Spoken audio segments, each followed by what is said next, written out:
আজকে social media একটা সুন্দর ছবি দেখে আমাদের হৃদয় বড় প্রশান্ত হয়েছে। দেখছেন না আপনারা, চরমুনার পীর সাহেবের দরবারে জামাতে ইসলামের আমির, সেখানে দুইজন পাশাপাশি বসেছেন। এই দৃশ্যটা আপনাদের ভালো লাগছে না খারাপ লাগছে? শুধু এই দুই দল না, সব হুজুরদেরকে যদি আপনারা এভাবে এক সারিতে দেখেন আপনাদের কেমন লাগবে? আসলে আপনারা এটাই চান, কিন্তু এটা আমাদের হুজুররা কেন যে বুঝেন না, এটা আমরাও বুঝি না। এজন্য আমি প্রায় জায়গায় আফসোস করে বলি, পাল্লায় ব্যাগ রাখা যেমন কঠিন, হুজুরদেরকে এক সারিতে বসানোও কঠিন। কারণ সবচাইতে বেশি হিংসুক হলো হুজুরদের ভেতরে। এটা আপনারা জানেন না, হুজুরদের মনের ভেতরে যে কি জাতের হিংসা, আপনি আশ্চর্য হয়ে যাবেন। হিংসা, নিন্দা, সংকীর্ণতা সবকিছু পরিহার করে আসুন। নামাজের এই শিক্ষা আমরা নামাজের বাহিরে আনি। আমরা তো আলেম ওলামা, নামাজে ইমামতি করি, আমরাও তো মানুষকে বুঝাই ঐক্যবদ্ধ থাকার কথা। আমরা একবার যদি ঐক্যবদ্ধ হয়ে যাই, এই দেশে ইসলাম কায়েম হবে, এতে কোনো সন্দেহ নাই। আমরা ঐক্যবদ্ধ থাকার শিক্ষা নামাজের ভেতরে আছে না নাই? এই এলাকায়, এই দক্ষিণ হরিপুর ছাগলনাইয়াতে আমরা মিলেমিশে থাকবি। কৌমি আলিয়া, আস্তে আমিন জুড়ে আমিন, কে মোনাজাত করবে কে করবে না, এগুলো নিয়ে গুতাগুতি কইরা নিজেদের মধ্যে আমরা দলাদলি করে আমরা বিভক্তি করব না। আমি তো বলি ঐক্যের প্রক্রিয়া হওয়া উচিত এই রকম। আমাদের একটা স্বভাব হলো, যদি আপনার সাথে আমার একটা মতের অমিল হয়, আমি বলবো ভাই আপনার সাথে আমার হবে না, আপনার আকীদা খারাপ, আপনি কাফির। এটা হলো আমাদের দেশের মানুষদের স্বভাব। আমি বলি ভাই, আমার সাথে আপনার একটা মতের অমিল থাকায় আপনি আমাকে একবার যদি কাফির বলেন, তো ৯৯টা মিল আছে, আপনি আমাকে ৯৯ বার মুমিন বলেন। মুমিন তো বলে না, শুধু কে কাকে কাফির বানাবে। আপনি কাফির বানানো বাদ দেন, পারলে মানুষকে মুসলমান বানান। আপনার সাথে আমার যদি ৫১টা বিষয়ের মিল থাকে, ৪৯টা বিষয়ের অমিল থাকে, ২টা বিষয়ের মিল বেশি আছে, ৫১টা বিষয় মিল থাকলে কোরআনের বিজয়ের জন্য আপনার সাথে ঐক্যবদ্ধ হতে আমার কোনো আপত্তি নাই। আমরা যদি সবাই একত্রিত হতাম, তাইলে এই যে গত ১৫, ১৬, ১৭ বছরে ফেরাউনের দল এত হুজুরকে নিয়ে জেলখানায় রেখে আলেম ওলামাদের উপরে নির্যাতন করেছে, যদি সব আলেমরা ঐক্যবদ্ধ থাকতো, তাহলে কোনো জালেম কোনো আলেমকে জেলখানায় রাখতে পারত না। দুঃখজনক ব্যাপার হলো, আলেম না চিনলেও জালিম আলেমকে চিনে। কথা বুঝেন নাই আপনারা? এ কথাটা আবার বলি, আলেমকে না চিনলেও জালিম আলিম চিনে। হয়তো অনেকে এখনো কথাটা বুঝতে পারেন নাই, একটু বুঝাই দিই। আমরা টুপি দিয়ে, মাদ্রাসা দিয়ে আলেম ভাগ করি। আপনি কৌমি, আমি আলিয়া। একজন আরেকজনকে দেখতে পারে না। আলেম চিনে না, কিন্তু জালেম ভালোই আলেম চিনে। বলে মামুনুল হককেও ধরো, আমির হামজাকেও ধরো। তারপরে একজন কৌমি একজন আলিয়া, ২ জেলে রাখে না, কয় ২টাকে ১ জেলে রাখো। কে বুঝলেন? আলেমে আলেম চিনে না, কিন্তু জালিমে আলেম চিনে। ২০০৯ সালে কোরআনের কিংবদন্তি খাদেম শহীদ আল্লামা দেলোয়ার হোসেন সাঈদী রহমতুল্লাহ আলাইহি, তাকে গ্রেফতার করা হলো। এরপরে জালিমের দল দুনিয়ার যত মিথ্যা অভিযোগ আছে, সেই অভিযোগগুলো তার উপর দিয়ে, তাকে বিচারের নামে তার উপর অবিচার করে মিথ্যা ফাঁসির রায় দিয়ে, যখন জনগণের রোষানলে পড়ে ফাঁসি দিতে পারে নাই, অন্যায়ভাবে কারান্তরীণ করে রেখেছে। তারপরে চিকিৎসার নামে তারা নির্মমভাবে তাকে হত্যা করেছে। হত্যা করার পরে দেখা গেল পীরের দরবারের পীর সাহেবরাও শোকাহত দোয়া করেছেন। কৌমি বলেন, আলিয়া বলেন, সকল দল মতের আলেমরা সাঈদী সাহেবের জন্য দোয়া করেছেন, সুখ প্রকাশ করেছেন। কি বলেন, দোয়া করেন নাই? আমিও বলি, এই বাংলাদেশ দেশটাই এমন, বেঁচে থাকতে মানুষের মূল্যায়ন হয় না, মরার পরে কদর করে। আচ্ছা আপনারা বলেন তো, উনার ইন্তেকালের পরে যেভাবে সব দলমতের আলেমরা দোয়া করেছিলেন, উনাকে গ্রেফতারের সময় যদি সব দলমতের আলেমরা একটু ঐক্যবদ্ধ হয়ে হুঙ্কার ছাড়তেন, তিনি কোন দল করেন এটা আমরা বুঝি না, তিনি আমাদেরই ভাই একজন আলেম, অন্যায়ভাবে তাকে কারাগারে রাখা যাবে না।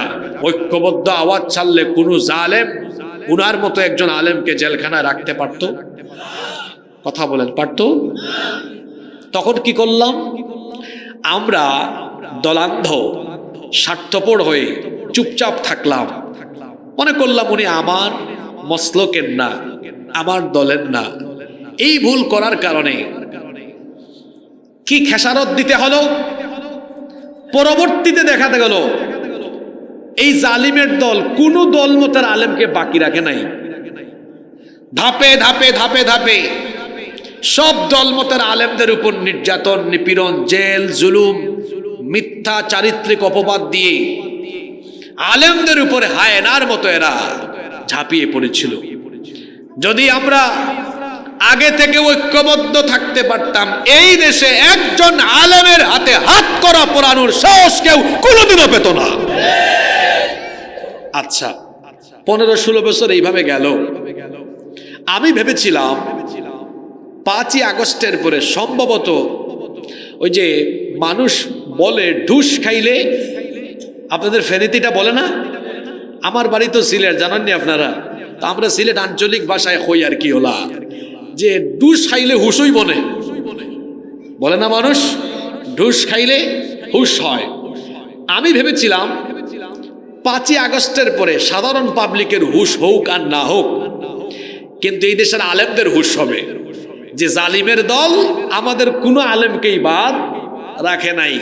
যেহেতু আল্লাহ এদের উপর গজব দিয়েছেন, বাংলাদেশের মানুষ চুরি, ডাকাতি, দুর্নীতি, লুটপাট আর চায় না। এদেশের মানুষ আলেমদেরকে মহব্বত করে। আসেন আমরা আল্লাহর দিন বিজয়ের জন্য এই বিষয়ে একমত হয়ে সব হুজুররা ঐক্যবদ্ধ হয়ে যাই।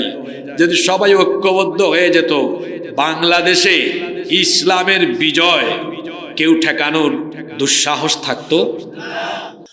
রব্বুল আলামিন কোরআনুল কারীমের 2 নম্বর সূরা সূরাতুল বাকারা এর 43 নম্বর আয়াতে বলছেন, ওয়া আকিমুস সালাতা ওয়া আতুজ যাকাতা ওয়ারকাউ মা'আর রাকিঈন। সালাত কায়েম করো আর যাকাত দাও এবং রুকুকারীদের সাথে এসে রুকু করো, অর্থাৎ জামাতের সাথে নামাজ আদায় করো।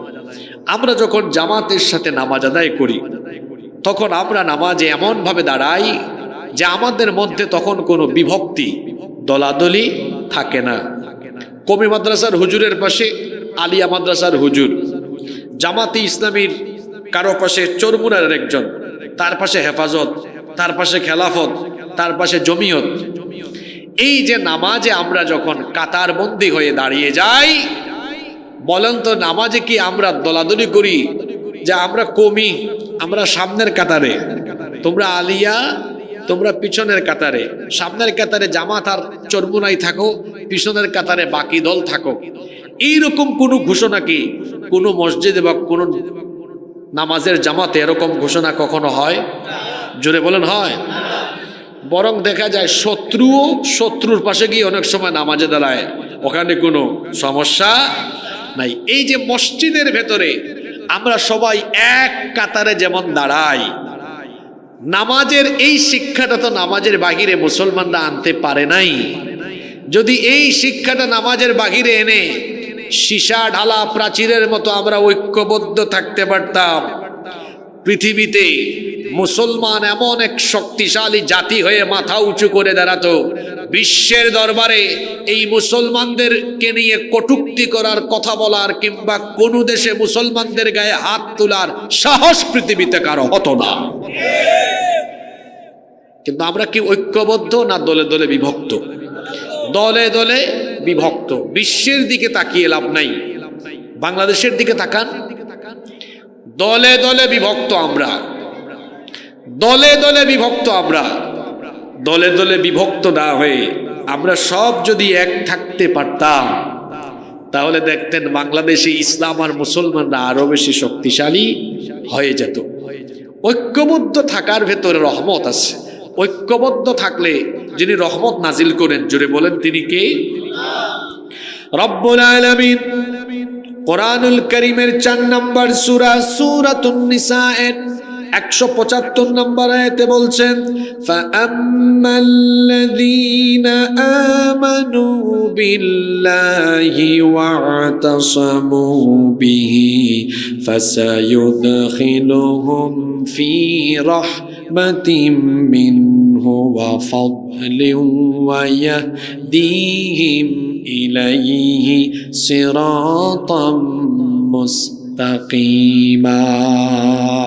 আল্লাহ তাআলা বলছেন, অতএব যারা আল্লাহর উপর ঈমান এনে আল্লাহর দ্বীনের পথে ঐক্যবদ্ধ থাকবে, আল্লাহ তাদেরকে তার রহমতের ভেতরে প্রবেশ করাবেন। আল্লাহ তাদেরকে তার অনুগ্রহের ভেতরে প্রবেশ করাবেন এবং তাদেরকে সোজা পথ, সহজ পথ, হিদায়াতের পথ যিনি দেখিয়ে দিবেন তিনি কে? ঐক্যবদ্ধ থাকলে পরে আল্লাহর রহমত আসবে। অনৈক্যের ভেতরে কোনো রহমত নাই। এই বাংলাদেশে ঐক্যবদ্ধ থাকার কথা আপনাদের মতো সাধারণ পাবলিক কি বলে, কি হবে আমাদের বলেন? আমরা হুজুররাই তো নিজেরা এক হইতে পারলাম না। আমরা যদি সবাই একত্রিত হতাম তাইলে এই যে গত 15, 16, 17 বছরে ফেরাউনের দল এত হুজুরকে নিয়ে জেলখানায় রেখে আলেম ওলামাদের উপরে নির্যাতন করেছে, যদি সব আলেমরা ঐক্যবদ্ধ থাকতো তাহলে কোনো জালেম কোনো আলেমকে জেলখানায় রাখতে পারতো না। দুঃখজনক ব্যাপার হলো আলেম না চিনলেও জালিম আলেমকে চিনে। কথা বুঝেন নাই আপনারা? এ কথাটা আবার বলি, আলেমকে না চিনলেও জালিম আলিম চিনে। হয়তো অনেকে এখনো কথাটা বুঝতে পারেন নাই, একটু বুঝাই দিই। আমরা টুপি দিয়ে মাদ্রাসা দিয়ে আলেম ভাগ করি। আপনি কৌমি, আমি আলিয়া। একজন আরেকজনকে দেখতে পারে না। আলেম চিনে না, কিন্তু জালেম ভালোই আলেম চিনে। বলে মামুনুল হককেও ধরো, আমির হামজাকেও ধরো। তারপরে একজন কৌমি একজন আলিয়া, 2 জেলে রাখে না, কয় 2টাকে 1 জেলে রাখো। কে বুঝলেন? আলেমে আলেম চিনে না, কিন্তু জালিমে আলেম চিনে। 2009 সালে কোরআনের কিংবদন্তি খাদেম শহীদ আল্লামা দেলোয়ার হোসেন সাঈদী রহমতুল্লাহ আলাই, তাকে গ্রেফতার করা হলো।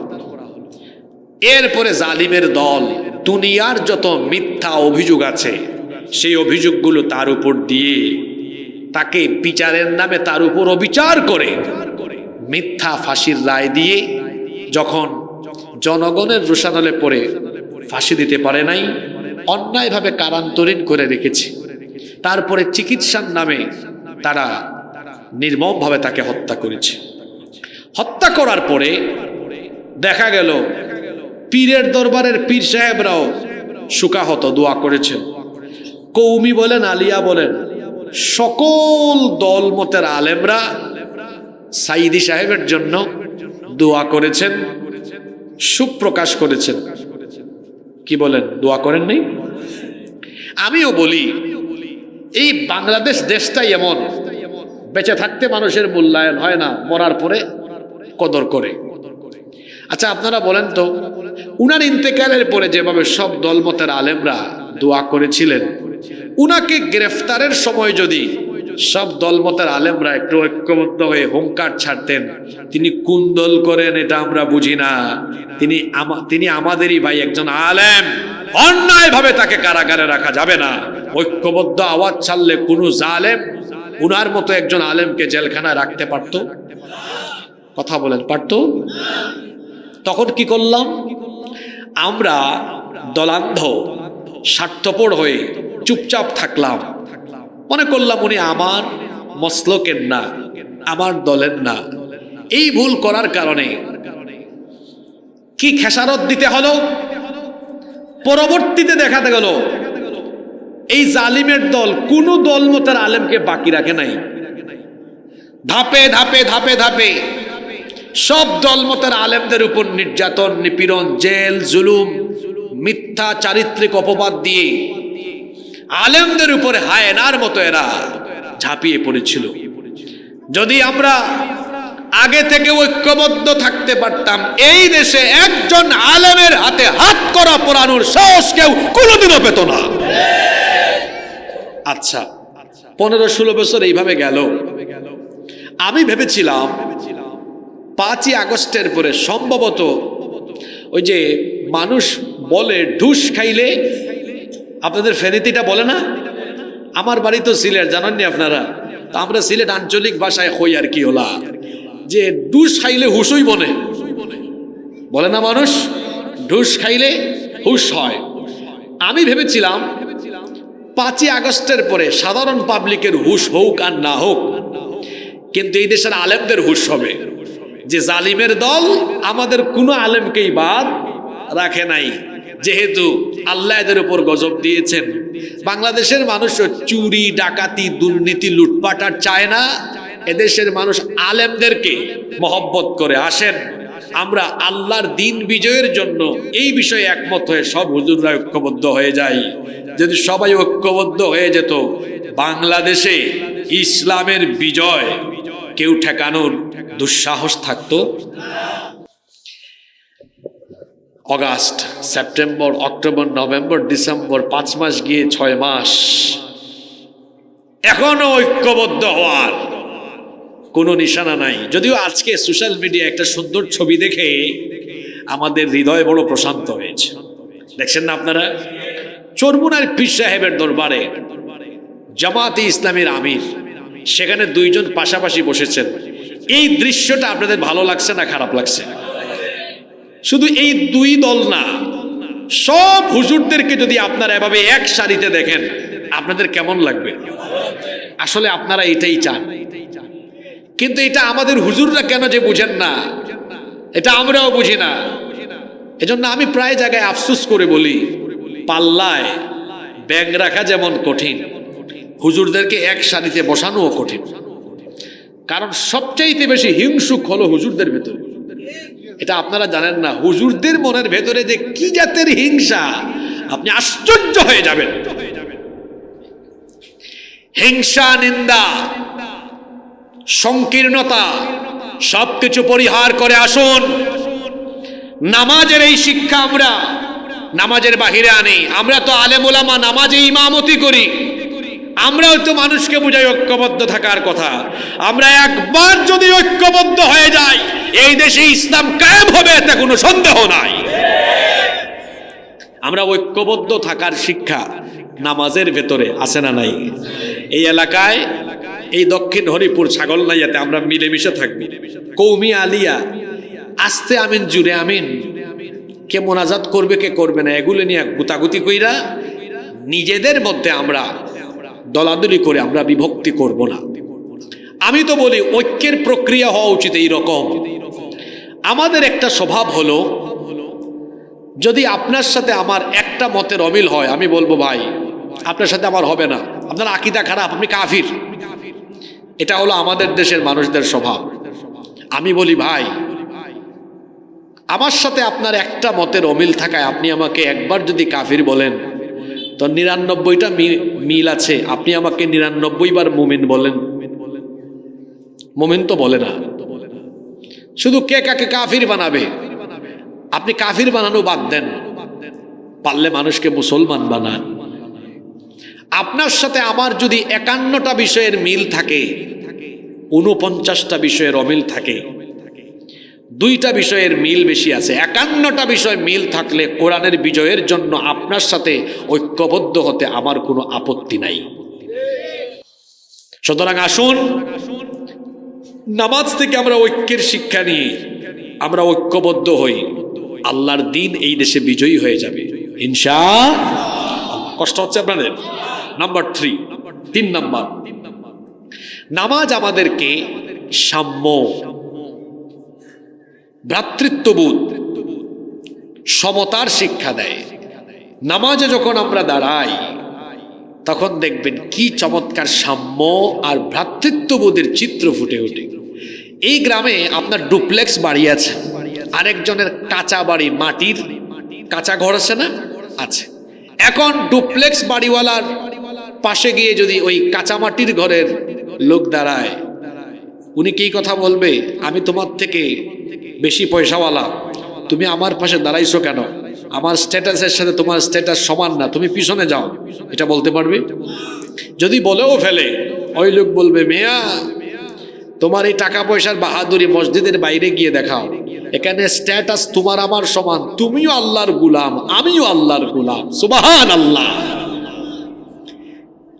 এই যে এত সুন্দর ভ্রাতৃত্ব আর সাম্যের চমৎকার দৃশ্য আমাদের চোখের সামনে নামাজের ভেতরে পরিদৃশ্যমান হয়, যদি নামাজের বাহিরে আমরা সব শ্রেণী পেশার মানুষ ভাই ভাই হয়ে থাকতে পারতাম, আমাদের সমাজ বদলে যেত, সমাজটা আরো বেশি সুন্দর হয়ে যেত। কিন্তু না, আপনি দেখবেন সব জায়গায় সেপারেশন। একটা বিয়ে বাড়িতে, গ্রামে একটা বিয়ে হলেও দেখবেন ভিআইপি টেবিল আলাদা আর সাধারণদের টেবিল আলাদা। এরকম ভাগ করার অধিকার কে দিয়েছে আপনাকে? আপনার শরীরে যে রক্ত মাংস, উনার শরীরেও সেম রক্ত মাংস। মানুষে মানুষে ভেদাভেদ নাই। আল্লাহর রাসূল বিদায় হজে কি বলেছিলেন? আরবের উপরে অনারবের কোনো শ্রেষ্ঠত্ব নাই, কালোর উপরে সাদার কোনো শ্রেষ্ঠত্ব নাই, সব মানুষ সমান, তবে আল্লাহর কাছে তার মর্যাদা বেশি যার তাকওয়ার পরিমাণ বেশি। এছাড়া মানুষে মানুষে কোনো ভেদাভেদ নাই। নাম্বার 4, নামাজের 4 নম্বর শিক্ষা হলো, নামাজ আমাদেরকে পাংচুয়ালিটি, সময়ানুবর্তিতার শিক্ষা দেয়, টাইম ম্যানেজমেন্টের শিক্ষা নামাজের ভেতরে আছে। আপনারা বলেন তো 5 ওয়াক্ত নামাজের শিডিউল আছে না নাই? ফজরের নামাজ আপনি যদি বিকাল 3টায় আদায় করতে চান, আপনার মন মতো হবে নাকি? জোরে বলেন। জোহরের নামাজ রাত 8টায় আদায় করলে হবে না, কারণ হলো প্রত্যেক নামাজকে আল্লাহ তাআলা সময়ানুবর্তিতার ভিত্তিতে ফরজ করেছেন। এজন্য আল্লাহ তাআলা বলছেন, ইন্নাস সালাতা কানাত আলাল মুমিনিনা কিতাবাম মাওকুতা। নিশ্চয়ই নামাজ কি সময়ানুবর্তিতার ভিত্তিতে ফরজ করা হয়েছে। নামাজের টাইম যখন হয়ে যাবে, কিছুক্ষণ পর মাগরিবের নামাজ হবে। আপনারা বলেন তো, মাগরিবের নামাজের টাইম হয়ে গেলে মসজিদের সভাপতি যদি না আসে, তাই বলে কি মুসল্লিরা অপেক্ষা করবে সভাপতি আসুক তারপরে নামাজ আদায় করব? জোরে বলেন। টাইম হয়ে গেলে কিসের সভাপতি আর কিসের কি, কারো জন্য কোনো অপেক্ষা মসজিদে করা হয়। আপনারা বলেন তো, এই শিক্ষাটা কি আপনারা নামাজের বাইরে আনতে পেরেছেন? নামাজের টাইমে যেমন নামাজ, যদি খাওয়ার টাইমে খাওয়া, অফিসের টাইমে অফিস, অনুষ্ঠানের টাইমে অনুষ্ঠান, টাইমের কাজ টাইমে করতাম, আমার ব্যক্তিগত জীবন বদলে যেত, আমার সমাজ, আমার দেশ বদলে যেত। আজকে যুবক তরুণদের অবস্থা কি? তাদের বেশিরভাগের অবস্থা হলো এরা সবচেয়ে বেশি সময় নষ্ট করে। আর সময় নষ্ট করার একটি আকর্ষণীয় চমৎকার উপাদান তাদের হাতে আছে, যেটার নাম হলো মোবাইল ফোন। 10 থেকে 14 ঘন্টা সময় তারা মোবাইলে বিনিয়োগ করে, মোবাইলের পেছনে তারা 10 থেকে 14 ঘন্টা সময় অপচয় করে। এই সময় তারা যদি পড়ালেখা, গবেষণায় মনোনিবেশ করত, আমাদের দেশে ঘরে ঘরে বিজ্ঞানী, গবেষক, মনীষী, বড় বড় বিজ্ঞানী, বড় বড় ব্যক্তিত্বের পয়দা হতো। কিন্তু তারা এই সময়গুলোকে অহেতুক নষ্ট করছে।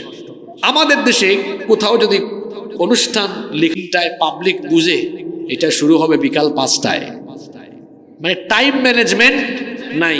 9টার গাড়ি কয়টায় যায় কেউ জানে না। একবার এক লোক রেলওয়ে স্টেশনে, তার ট্রেন হলো রাত 10টায়, 10টার 5 মিনিট আগে হুইসেল বাজছে, সে অবাক।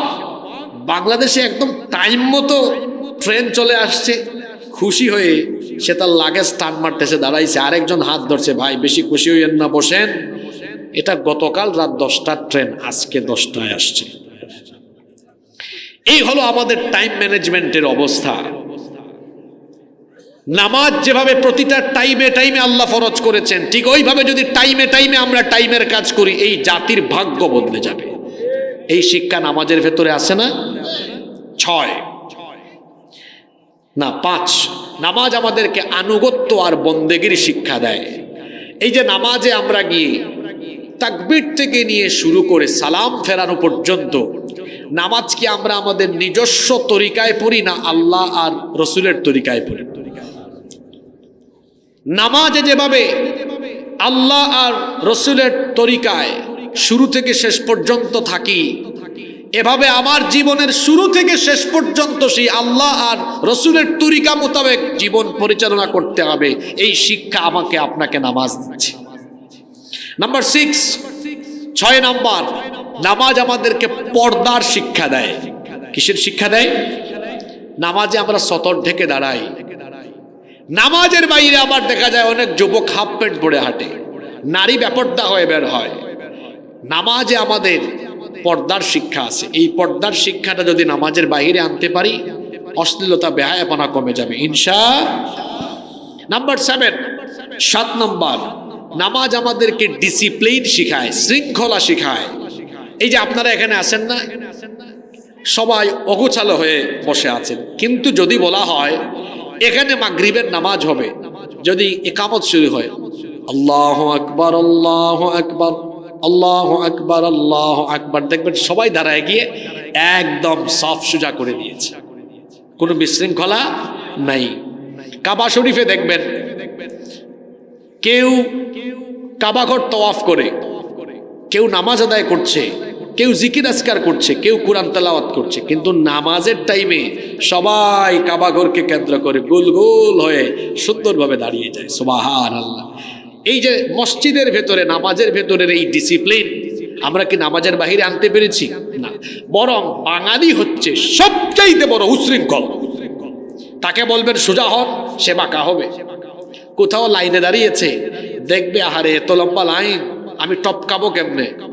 তারপর দেখা যাবে এই লাইনে দাঁড়িয়ে থাকা অনেক ব্যক্তিদেরকে অন্যমনস্ক করে সে সামনে যাওয়ার চেষ্টা করবে। বিমানে উঠবেন, বাঙালির উশৃঙ্খলতা আরো দেখবেন। বিমান যখন ল্যান্ড করে, পাইলট বা ক্যাবিন ক্রু ককপিট থেকে যদি বলে সম্মানিত যাত্রীবৃন্দ, বিমান পুরোপুরি না থামা পর্যন্ত নিজ নিজ আসনে বসে থাকুন, কেউ দাঁড়াবেন না। বাঙালি বিমান ল্যান্ড করা মাত্র কি আর থামবে, তারা দাঁড়ায় তাদের লাগেজ টানাটানি করে একজনের লাগেজ আরেকজনের মাথার উপর ফেলায়। রাস্তাঘাটে অবৈধ পার্কিং, যদি বলা হয় এখানে পোস্টার লাগাবেন না, সে লাগাবে। এখানে দাঁড়িয়ে পেশাব করবেন না, ওখানে দাঁড়িয়ে করবে।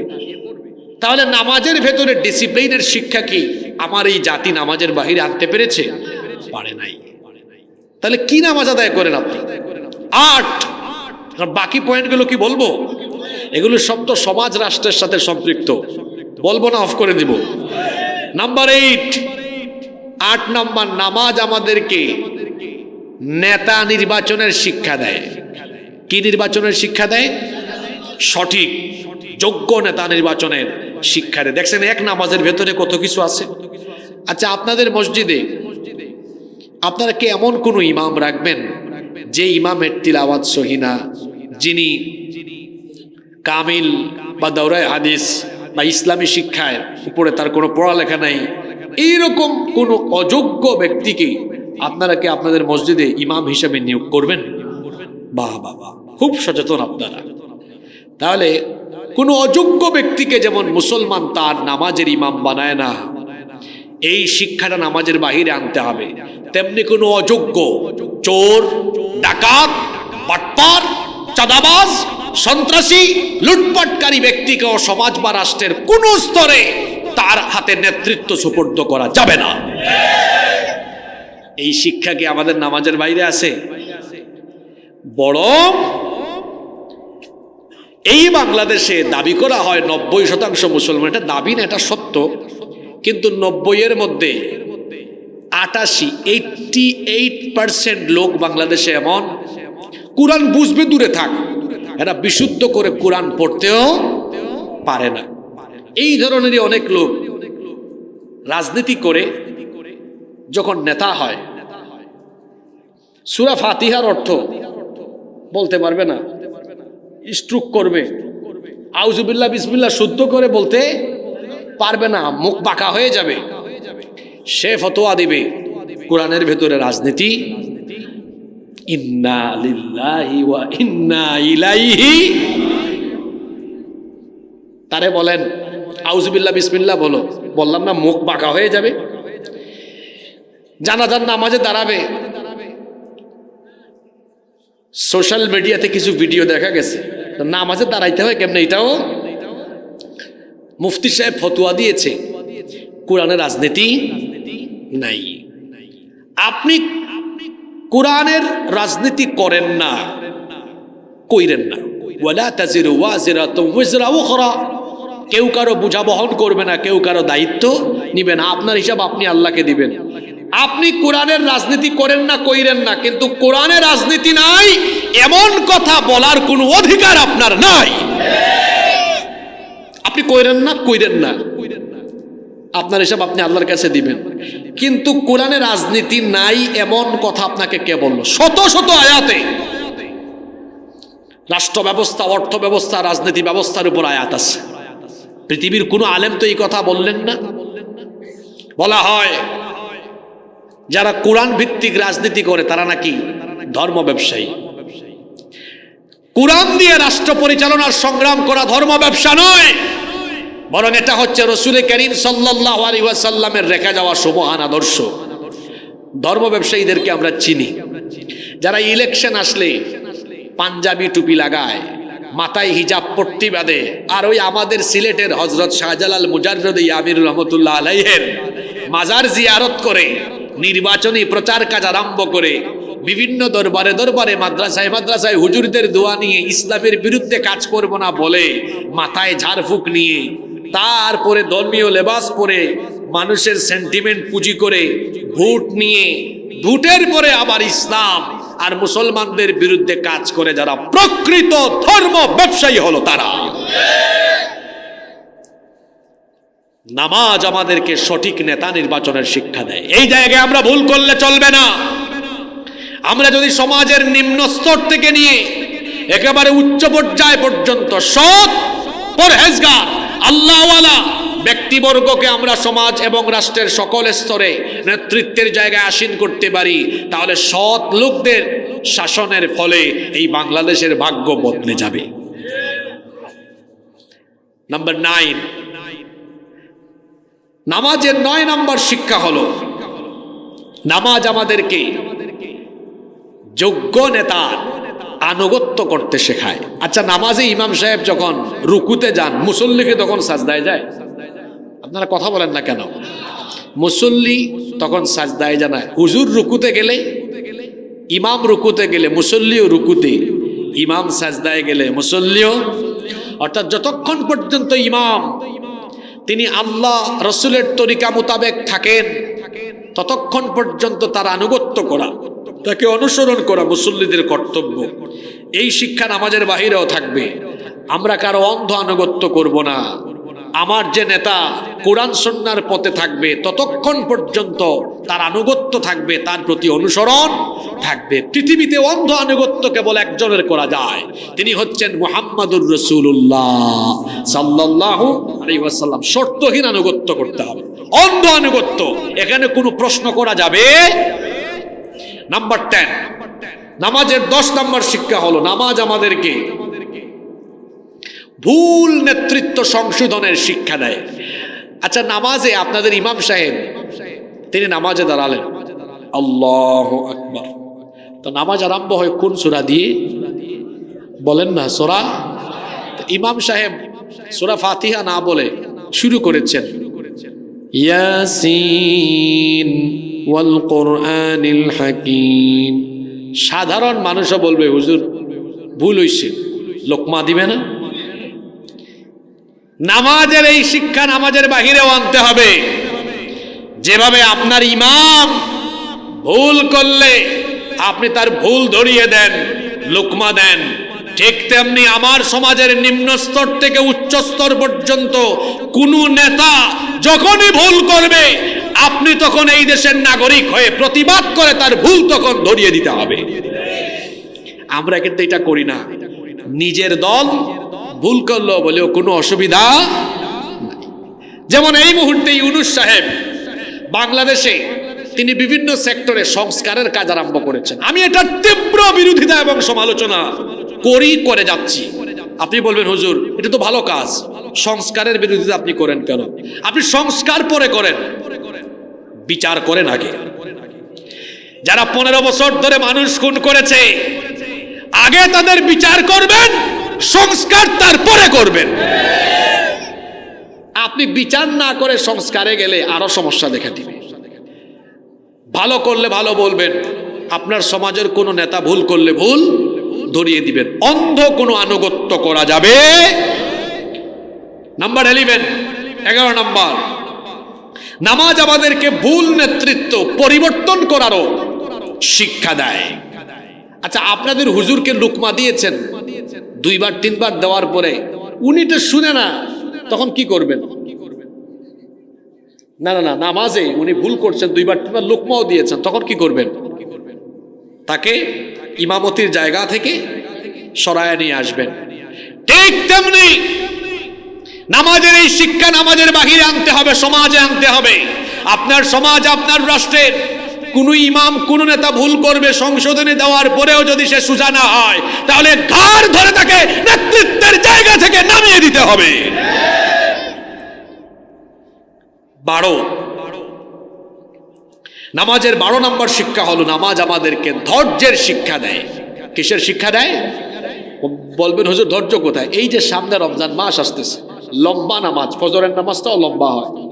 আপনার যতই সমস্যা হোক সালাম ফিরানোর আগ পর্যন্ত ধৈর্য ধরে নামাজে থাকতে হবে কি হবে না? এই ধৈর্যের শিক্ষাটা নামাজের বাইরে নিয়ে আসেন।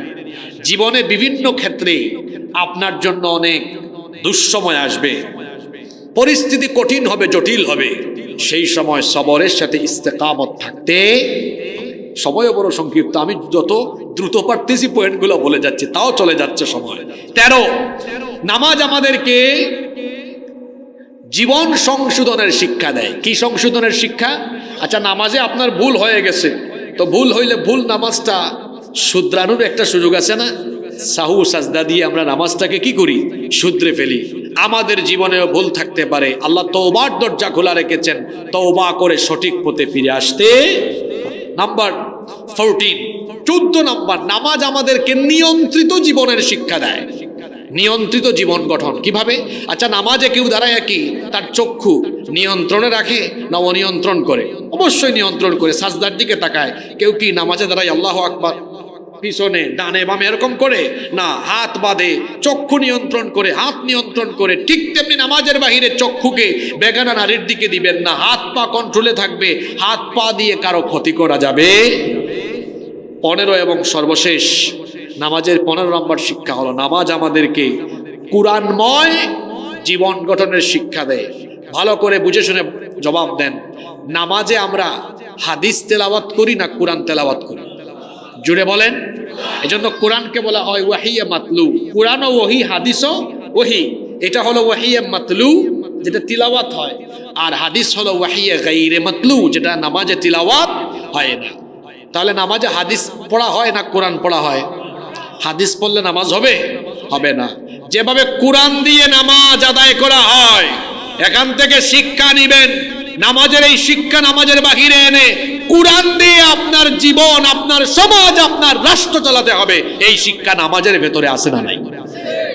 আমি এই যে সংক্ষিপ্ত সময়, এই সংক্ষিপ্ত সময়ে যে নামাজের 15টা অন্তর্নিহিত শিক্ষা বললাম, আপনারা বলেন তো এই 15টি শিক্ষা যদি আমরা আমাদের সমাজে, আমরা আমাদের ব্যক্তি জীবনে, সমাজ, রাষ্ট্রীয় জীবনে যদি আমরা এই শিক্ষাগুলোর বাস্তবায়ন করতে পারি, ব্যক্তি, পরিবার, সমাজ পরিবর্তন হবে কি হবে না?